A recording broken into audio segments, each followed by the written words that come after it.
What's going on, guys? I'm here with Jessie with Jessie's Perfomance, and we are right here in the middle of the burn yard in SEMA 2023, sitting in front of the Nasrod. So Jessie, tell me a little bit about what you guys do and what's going on with this thing, man.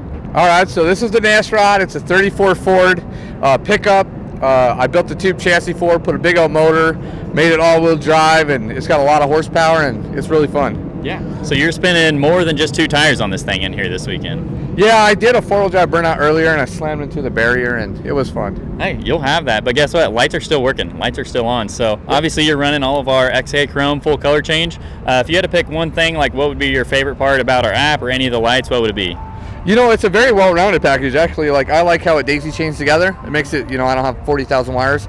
And then, you know, the color changing is really cool, and the chameleon deal, and yeah, I like it. Awesome. All right. Well, thank you very much, Jessie. I appreciate everything you do, and can't wait to see you tear it up tomorrow. Absolutely.